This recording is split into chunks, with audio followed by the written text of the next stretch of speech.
On this episode of Skeptiko, one of the things that surprised me, and you've kind of touched on it, is the playfulness of it sometimes. Because, the near-death experience, again, we kind of break it down and talk about it either medically, or then people talk about it in this kind of hyped up spiritual sense, of this great, immense, connection with spirit and love. And hey, that's in your accounts too. But the other thing that comes through in your accounts is, like you're saying, just the playfulness. Hey, I'm going to Las Vegas. Hey, we need a fourth for the golf tournament. What the heck is going on there? What does that say about this other realm and how maybe we ought to feel about it? It's so true. One of the stories I loved was from Carol, and it was the account of her last words of her father, who was a roofing contractor. And she said, he would awaken and look over at me and smile so big. And he told me, they have all these kitchenettes over there. There were miles of them, and he would be helping build them all. So it is. There is a sense of almost joy and wonder and awe, and not always. I don't want to sugarcoat the experience of dying, because there are people who also, their last words are help me, and that's real too. Stay with us for Skeptiko.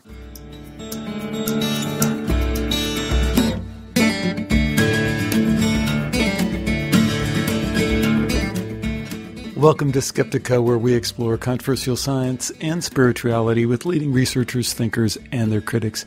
I'm your host, Alex Sakaris, and today, really interesting interview. Lisa Smartt, who is a linguist from master's degree in Berkeley, has written this book, Words at the Threshold. And for this book, she collaborated with Raymond Moody, famous Raymond Moody, who kind of started the whole near-death experience thing way back.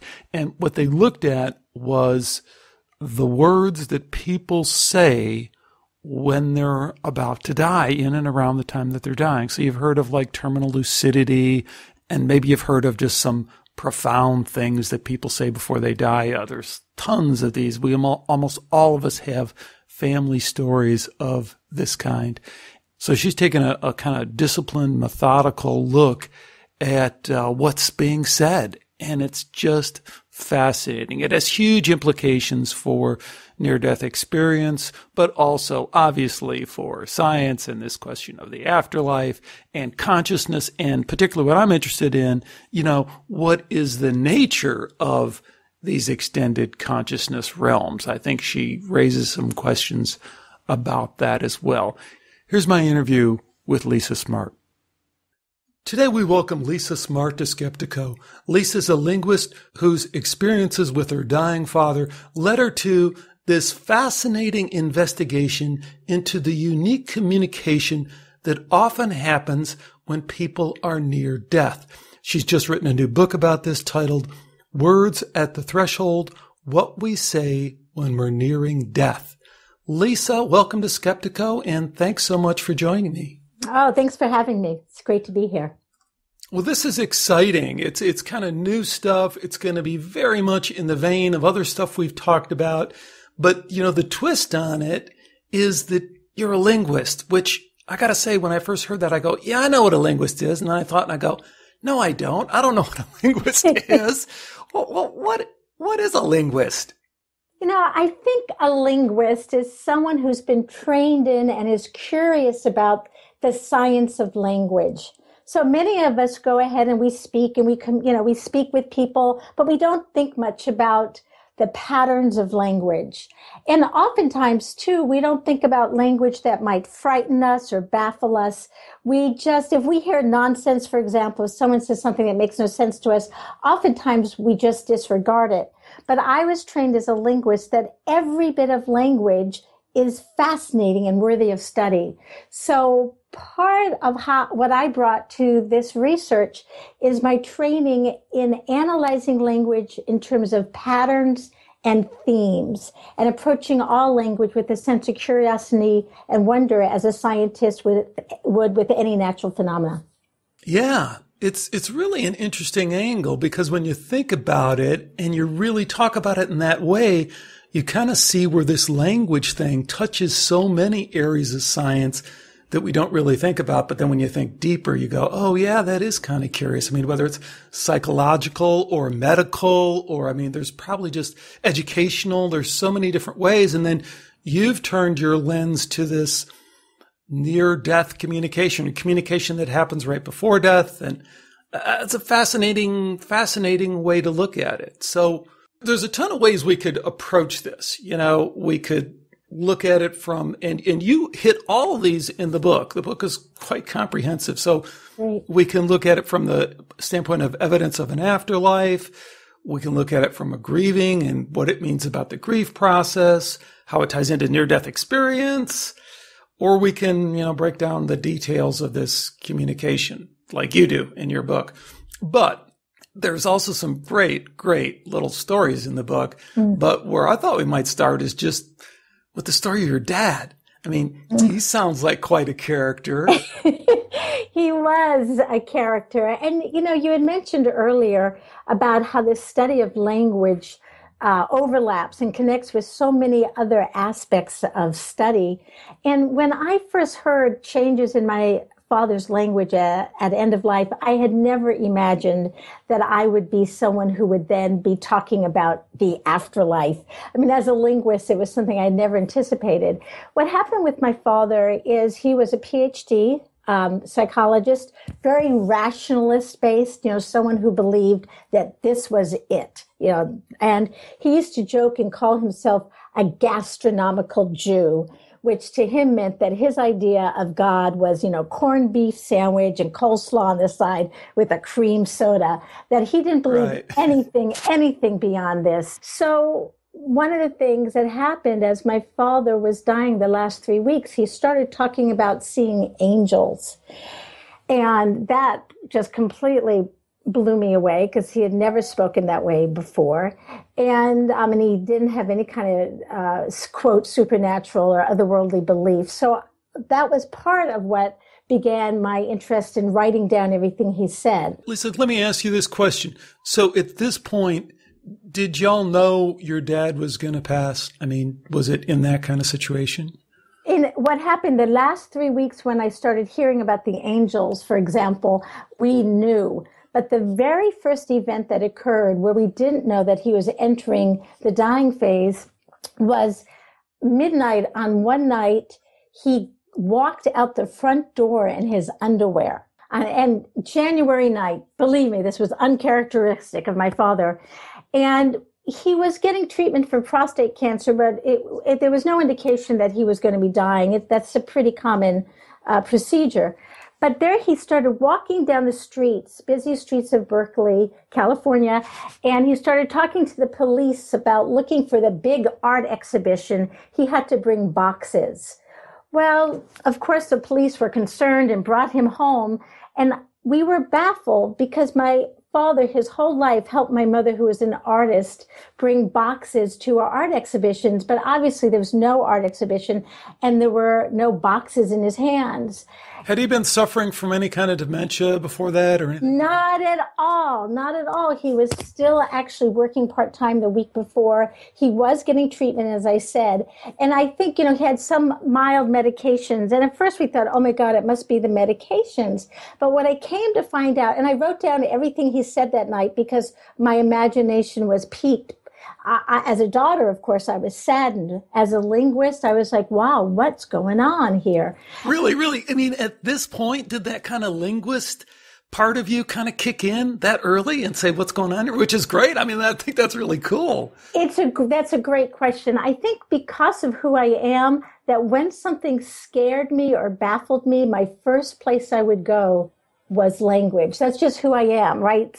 And I don't think at that point I knew I was going to be studying final words per se, but I wrote them down in my journal because I was curious about what was happening and also frightened, right? This was my father, who was an intellectual and so articulate and lucid for all his life, and even the week before.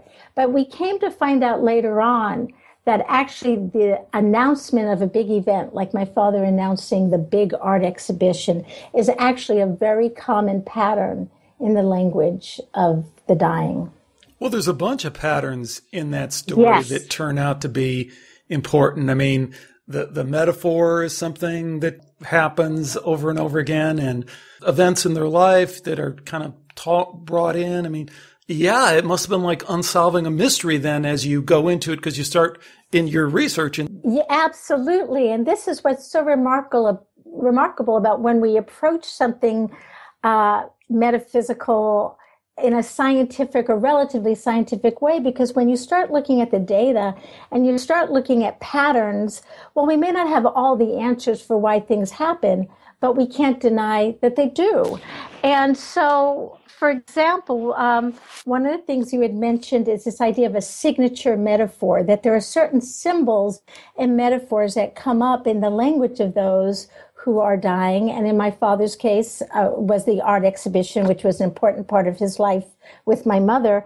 And Jeffrey Holder, who was a dancer and choreographer, his very final words were, before he took his very last breath, were arms 2, 3, turn 2, 3, swing, right?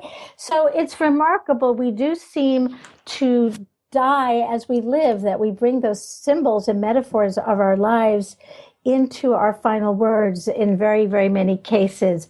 And those signature metaphors appear as we talk about a large event that's coming up. Some people will start talking about a dance or a big dinner. There were several transcripts of the big golf game.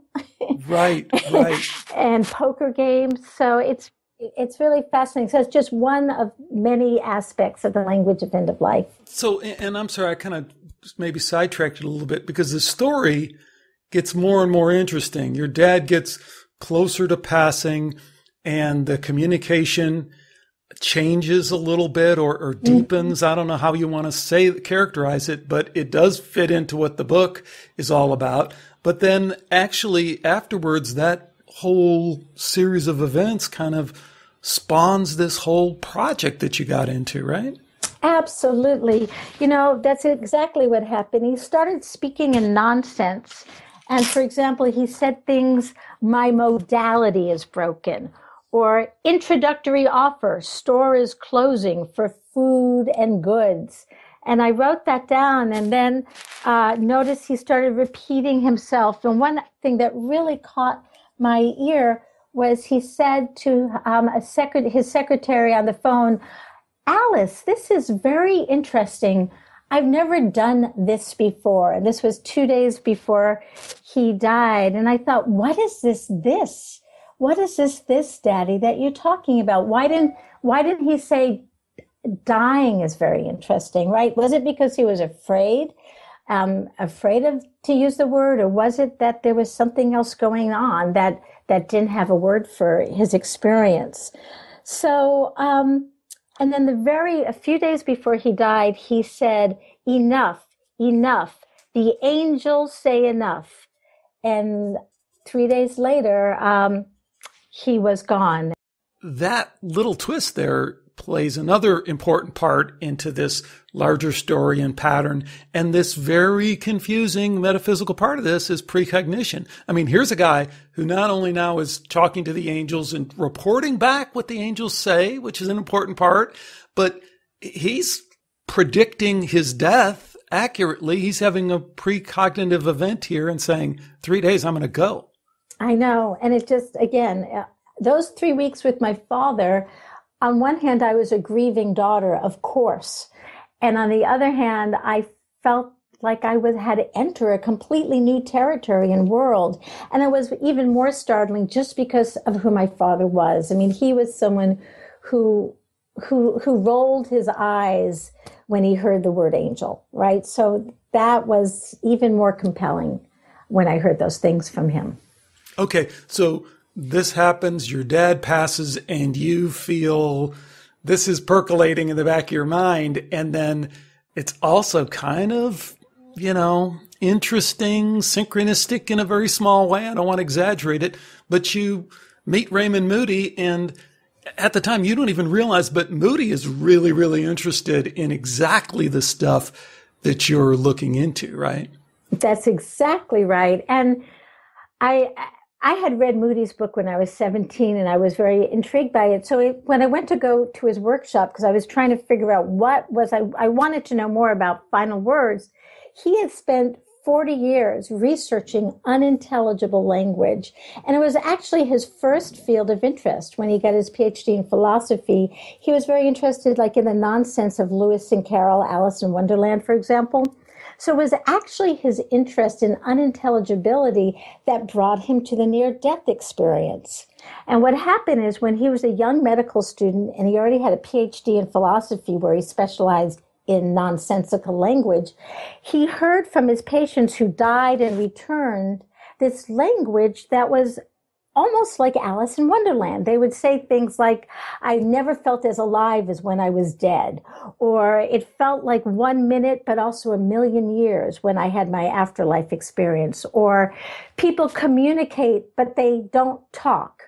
Well, Raymond heard all these nonsensical descriptions and he started writing them down from these people who died and came back. And from that evolved the characteristics and the qualities of the near-death experience. And so when I heard that, I was really, really stunned to know that intersection between language and the transpersonal study of death and dying. And so we just started speaking. And a few months later, I decided that I wanted to study with this man and work with this man. And I left behind California. I packed up my Mustang with my husband. And all our kids were already out and off to colleges. So we drove to Georgia, and I studied and worked with Dr. Raymond Moody, which is one of the biggest honors and privileges of my life. Again, amazing. I mean, you're kind of condensing it down into a nice little story, but when somebody breaks that down and think about what that must have been, I mean, that's a huge, life shift for you. And also there's an interesting little synchronicity there. I mean, how you even come to, you have a friend who says, oh, you're interested in that stuff. I know Raymond Moody is teaching this class and you ought to go and, and then you go and you just kind of, you get this book from him and you don't really say a lot, I guess, there, but then you go back and you really, dig into it. And then you it's quite a story. I thank you so much for appreciating it. It has been, for lack of a better word, magical, because synchronicity after synchronicity occurred. And when that happens in your life, no matter what it is, you almost feel you've got to follow it. It's almost like turning away from a blessing to not follow it. So, yes, I left a really great, secure job in Napa, California, one of the most beautiful places, anywhere. I had a great job, and but I just felt called to do this, and I'm very glad I did. I have no regrets, but I went through my savings because Raymond and I did not get any major grants or anything to do this work. It was really a labor of love, but I have absolutely no regrets. It was a wonderful experience, and I'm very grateful. I have a terrific husband who was willing to take the leap with me and do it. That's great. And Raymond Moody, people know and recognize as being the person who really brought the whole term near-death experience into our collective consciousness and kind of coined it, if you will. But he's an interesting bird too. I mean, that's so true. I mean, I've interviewed him a couple times and I'm always kind of torn between, what's going on with this guy? Is he shooting straight with me? I mean, he talks in riddles a lot of times.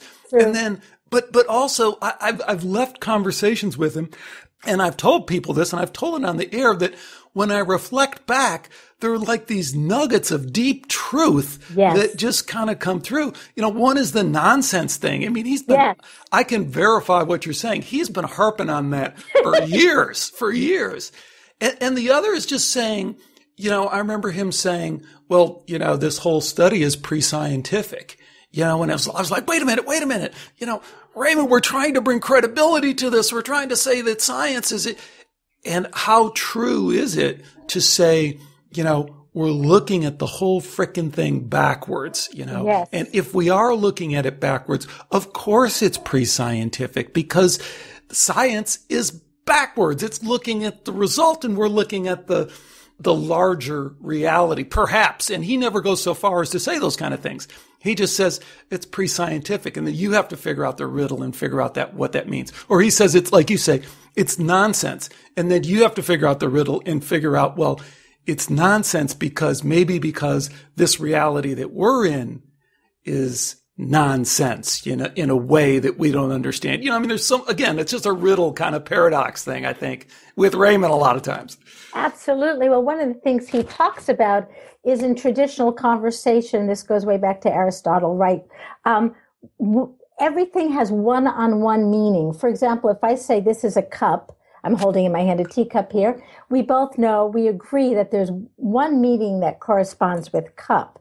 But when you get into nonsense, or in even metaphor, there are you start dealing in the realm of multiple meanings for things. So let me be more specific. A cup is a cup. But if I were to say to you, Alex, your heart is like an overabundant cup. Well, many people would interpret that in different ways. Some people might say, oh, he's so drippy, right? Overabundant cup, the guy is just, or they might say he's full of love and caring. But when you have metaphor, language that's not literal language or nonsensical language, then when my dad said my modality is broken, well, you and I could sit around for years and try to figure out what the heck that means. But you and I agree that cup is cup. So one of the things that Raymond would say is that this dimensional reality, this literal, this world we live in is based on one-to-one correspondences, right? But what if really there are realities or dimensions, a way of seeing things, such as the dream world? You could have a dream that has symbols that might mean something different to me than it means to you. So in dream time, for example, there are not those one-on-one correspondences, right? It's different. So Raymond would maybe say, well, how do we know that this is a reality of one-to-one correspondences? Well, honestly, Alex, I'm a pretty grounded person. So when Raymond starts talking that way, I'm like, you are a philosopher. I admire you. I admire you for that. But, really for me, when I did the final words work, what I loved about it was actually pretty grounded, because when you have sentences and people say things, that seems and you write them down, that's pretty real. But Raymond's perspective on things is remarkable. And one of the first things, he is truly a mentor to me. But we had one disagreement early on, and I came to see that he was right. But our disagreement was this. When I first started doing the final words research, I said, don't we need to control for medications, right? Maybe people are saying goofy things and we have to figure out what medication they're on, because maybe certain meds make people say goofy things, right? He said, no, we're not going to do that, because what we want to do is see what patterns emerge across all medications and diagnoses. And he was right, because we didn't control for meds, and yet the patterns organically emerge no matter the medications or what the illnesses were.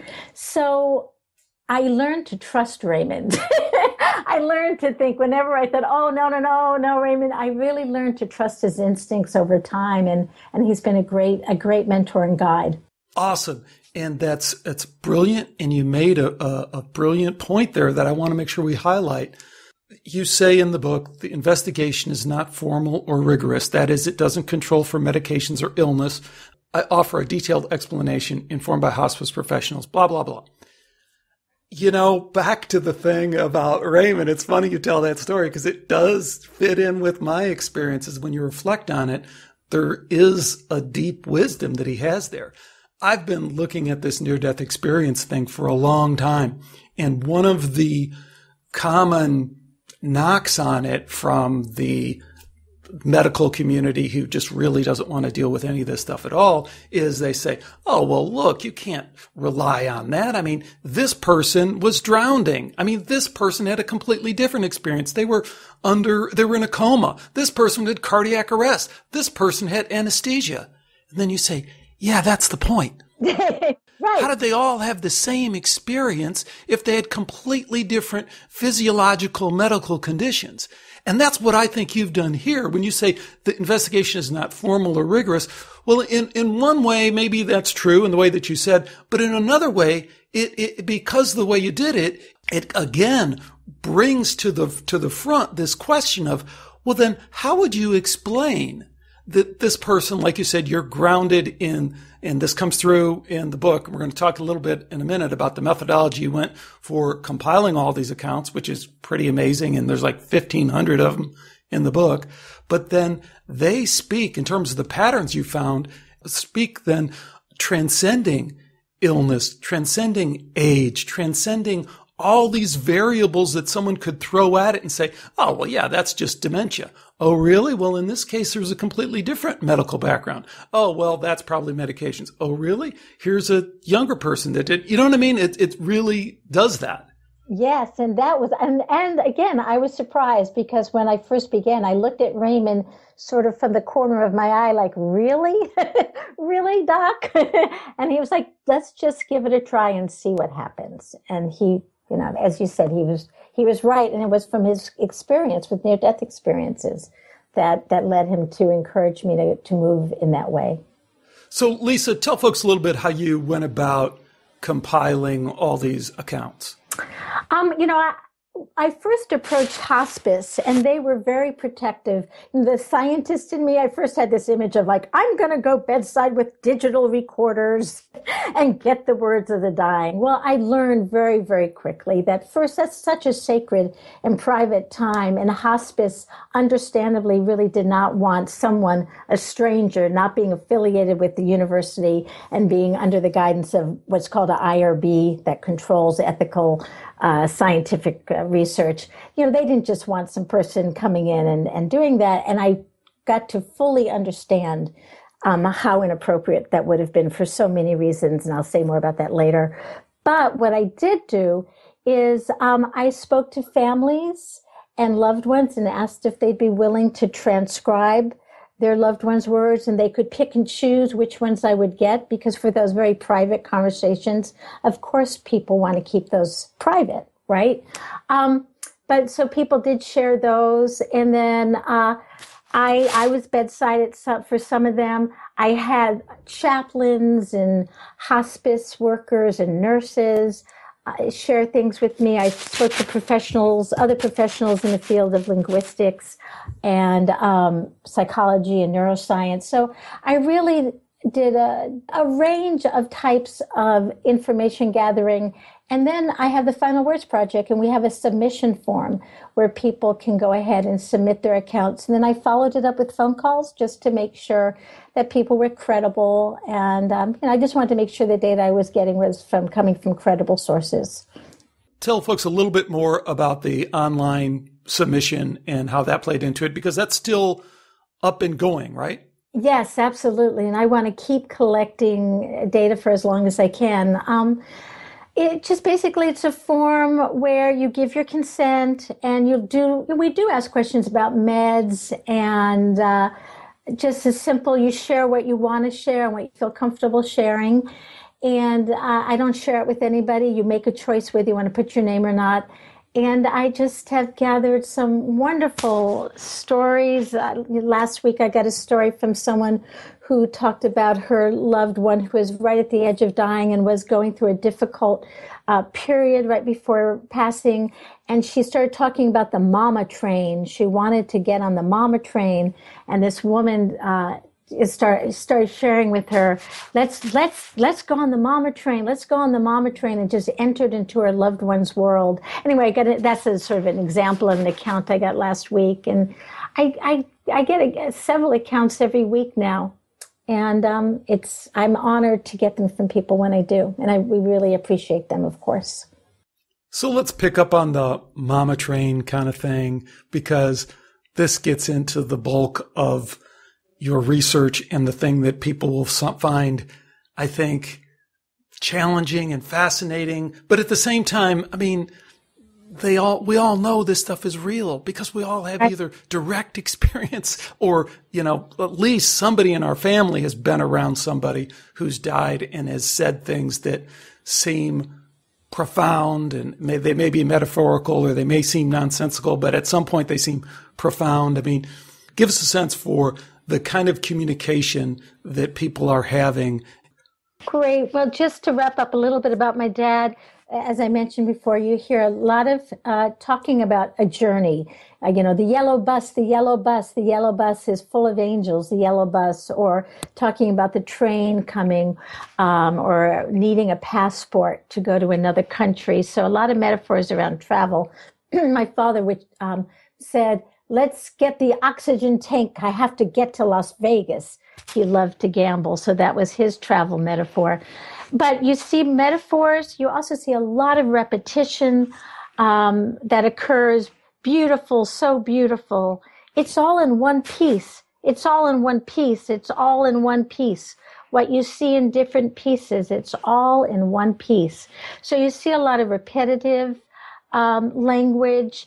You also see something that I call sustained narratives, where someone will start a story, let's say 2 weeks out.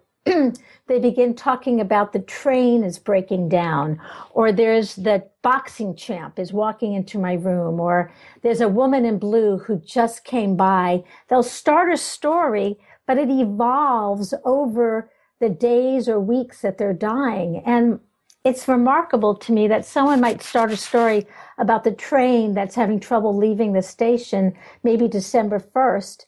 And then December 15th, well, now the train is pulling up to the station. And then December 20th, they're talking about coming up to the platform and the people waiting for them. So you'll hear these remarkable stories evolve. Even though someone's brain is technically dying, it's remarkable that a story can be sustained over time. So you see that. You see non-referential language, which I mentioned to you a little bit when my father said, I've never done this before. It's when it's not clear what the reference is. So you'll hear things like, it's not what you think, or it's lovely, or it's all a hoax, which was Roger Ebert's. Yeah, it's all an elaborate hoax. Amazing final. Too bad, I can't tell you of this. You also hear something called, that I call prepositional shift, where people talk about their place in space and time in unusual ways. I got to go down there, I have to go down, or I'm on top now, moving on top. I'm crossing up, I'm crossing up. You also see something I call hybrid nonsense, where one part of the sentence refers to something going on in this world, in this reality, but then something refers to something we don't see. For example, please massage my feet, honey, so I can get down into the rabbit hole. So there's no real rabbit hole, but there are real feet, right? Get my camera. I need to take a picture of this. They left the ladders, but the ladders are too short to go up there. So someone was referring to the ladders outside their window, but they needed the ladders to, quote, get up there. It really is literally like they are in two worlds. I mean, they're stepping into one world, it would appear, and they're reporting on that in the best they can, and then they're stepping back in this world. I mean, that's one of the ways to, guess, interpret it, right? Absolutely. And many hospice nurses whom I spoke with spoke of it that way. And they said the difference between hallucinations when people are taking drugs is that they don't have that ability to move in and out between the two worlds. So one of the things I heard reported a lot is people would be having conversations with the unseen, relatives that may have died before. For example, one woman described how her father was saying, oh, it's Earl. And that was the father had passed on. And then the mother was going back talking to this unseen father. And yet then she would say to the daughter, oh, I'm feeling much better. Earl is with me. So she had consciousness and awareness that her daughter was there. However, in cases where people have hallucinations related to drugs, the hospice nurses told me there wasn't that same sense of being able to move in and out. That's kind of interesting because you kind of hit us with a lot of different bits and pieces of this communication. But what you do in the book, and again, this is the linguist part of it that's really intriguing, is you've really structured it, deconstructed it, broken it down in ways that makes it hard to kind of dismiss one way or another. Like you said about the meeting of beings, which is another kind of common aspect of this, or the journey is another aspect of it. Friends is another aspect of it. And then metaphor, so each chapter in the book kind of looks through a different lens as a linguist in terms of what we're to make of this communication. How did that all shake out for you in terms of figuring out how to deconstruct all this language? Yeah, well, the first part of it was remarkable to me. In the old school, when people would do photographs in the photo lab and they just had these chemicals and they would put something in and then suddenly the pattern would emerge of the photograph. And I had that feeling with this language because I collected it and suddenly these categories to me emerged very organically. I mean, it just made so much sense. And then when I started interviewing people and the connections, so for example, I interviewed Madeline Lawrence, who did research with coma victims or survivors, and 70% of them reported that while they were in a coma, they could remember something, that there was some consciousness for them during an experience when it seemed they were completely unresponsive and not connected in any way to themselves or the external world. So when I started interviewing people and hearing these stories, and many of them were related to the medical profession. I mean, they weren't what I would think of as woo-woo, just they were medically trained and scientifically trained.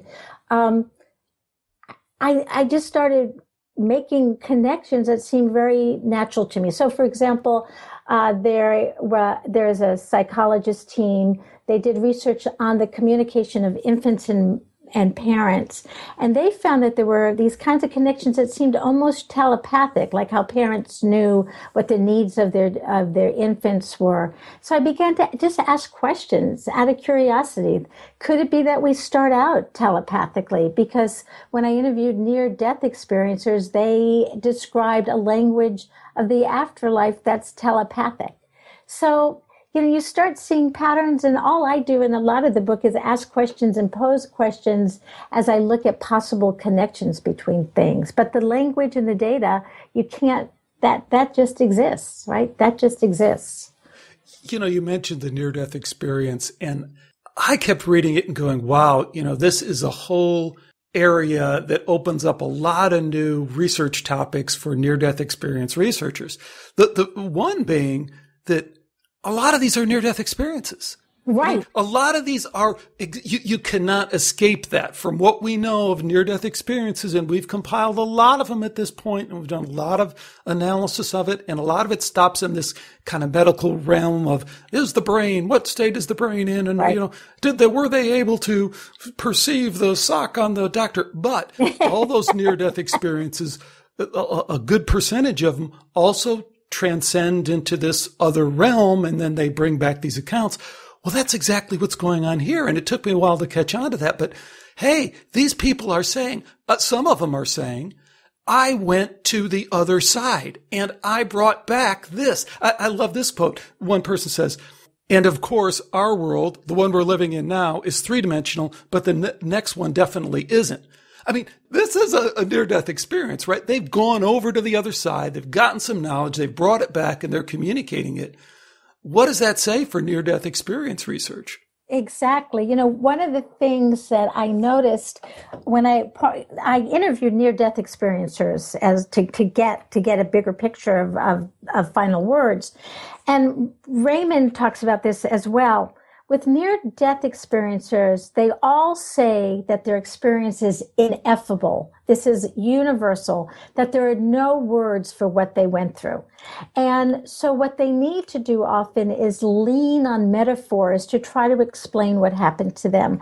Anita Moorjani, in her book, she spoke about how metaphor is the only way that she could explain what it was like to have an afterlife experience. And she talked about a complicated warehouse. It was like going to a warehouse with a searchlight and so forth. And so we hear that a lot of near-death experiencers have to turn to metaphor to try to describe their experience. So there we are. We've got metaphor. We've got the ineffable, like the this, we hear in the language of the dying, that non-referential, or the it is. And then we hear from near-death experiencers, as I mentioned earlier, that the language is often paradoxical, like I never felt as alive as when I was dead, for example. And we hear that from people who've had near-death experiences that it's telepathic, that their communication is like heart to heart or mind to mind, but there's no spoken language.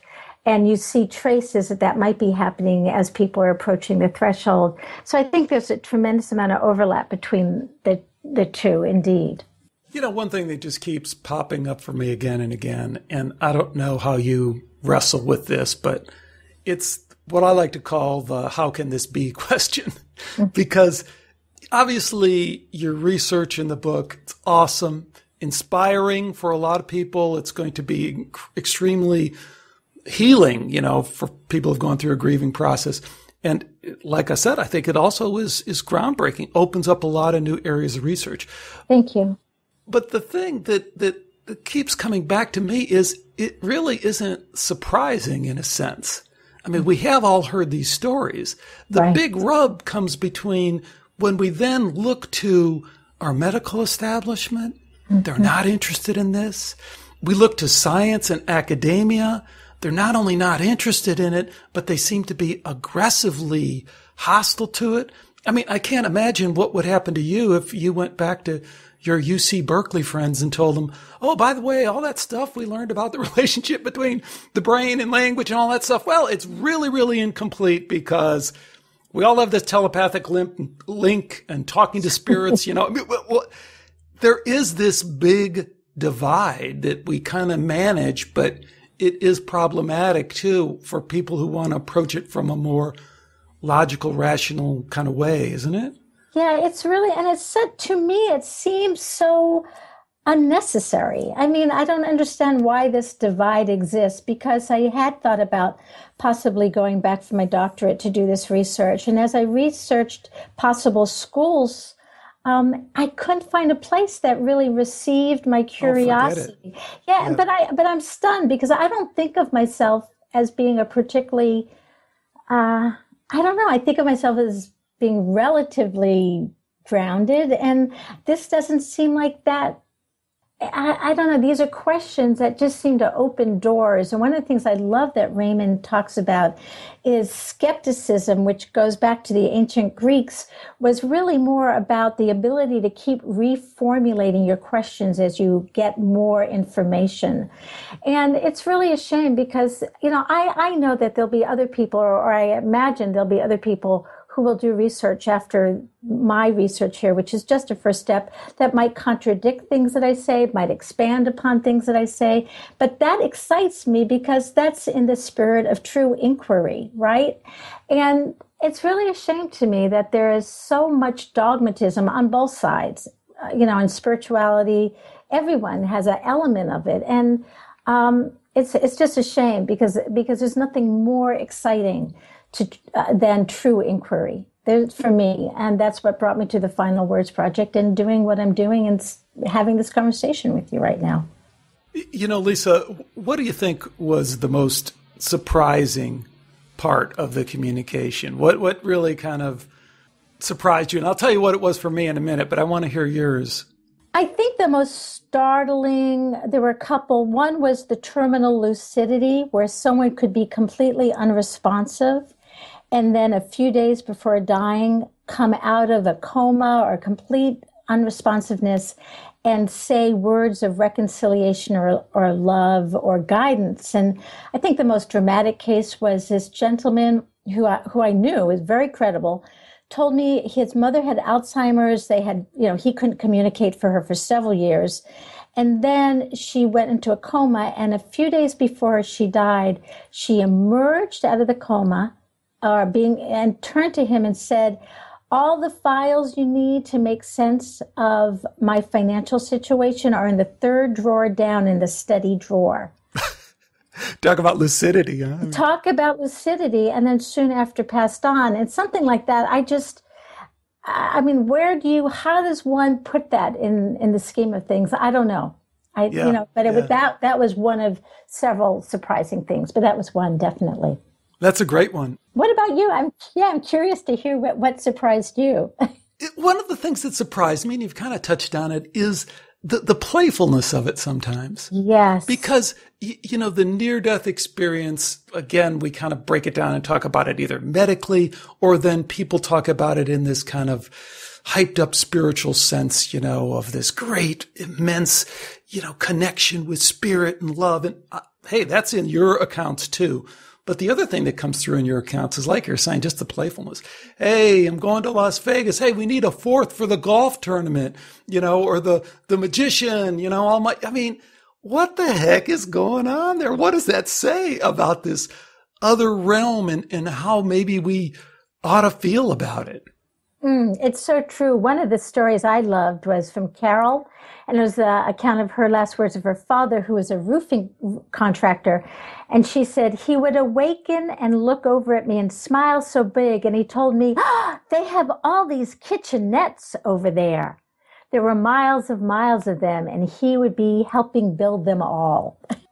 So it is. There is a sense of almost joy and wonder and awe, and not always. I don't want to sugarcoat the experience of dying, because there are people who also, their last words are "help me," and that's real too, right? So I'm not, I don't want to make this sound sugarcoated, but there really is a movement towards awe and wonder, and a sense of humor and lightheartedness. So.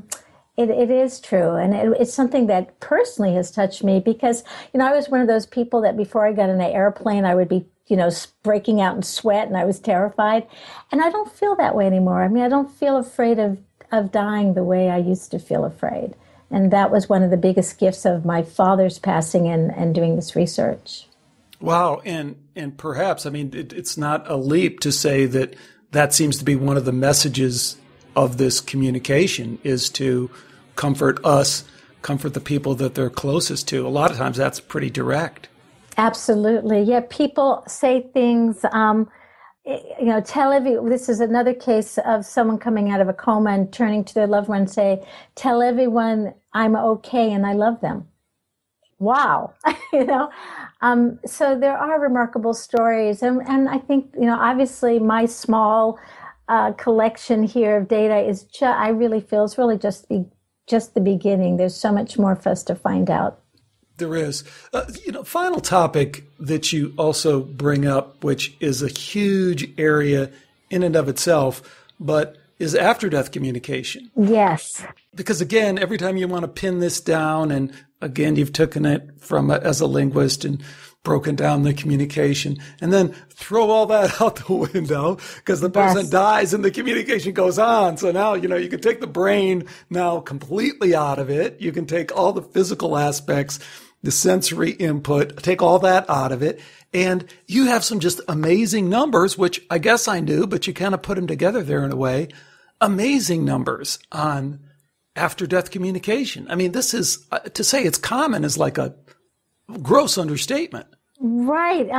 This actually comes from Julia Sante's work, but 42 to 72% of people describe having communication of some kind with the dead. And then it's higher even into the, I think, high 80% for widows or widowers. And also the parents of deceased children often have very strong bonds with those who have passed. And we're hearing, I think, more and more stories. For example, Matthew McKay, who did this book, Seeking Jordan, about his murdered son. And this gentleman also was a psychologist, PhD, very rationally based, and had an experience that changed his whole ideas about the afterlife and communication. And, I did not think I was going to go into the after-death communication, but there were so many people who, after they had tracked final words or shared their final word story, would also say, oh my goodness, I got to tell you, after my loved one died, my doorbell started ringing, the night that person died and wouldn't stop ringing, or alarms started going off, or light bulbs exploded. I had several accounts of people getting text messages. One gentleman described to me that the taxi company that his wife would often take to his place of work texted him just as she was dying that they had just sent a taxi out to his place of employment. So people have synchronicities with nature, rainbows appearing. It completely surprised me to hear how many of these stories exist, and from people that, again, that you would think of as being skeptical, very grounded folks having these kinds of experiences. So I thought they were really remarkable. Great. So again, the book, Words at the Threshold, What We Say When We're Nearing Death. It's out right now, right? People can get it. Amazon, They can also, and then your website is still up and going. If someone has a really compelling account that they want to share with the world. Absolutely. Finalwordsproject.org, and it'll be up for many years. And there's also lots of information too, if people want to just take a look and get to know more about the material. Well, again, our guest has been Lisa Smartt. This is fantastic work, groundbreaking work. Thank you, Alec. You're to be congratulated. I congratulate you. Thank you. Thanks again to Lisa for joining me today on Skeptiko. I guess the one question I'd tee up from this interview, and I hinted at it at the beginning, and that is, what does Lisa's work regarding these final words tell us about the nature of the afterlife?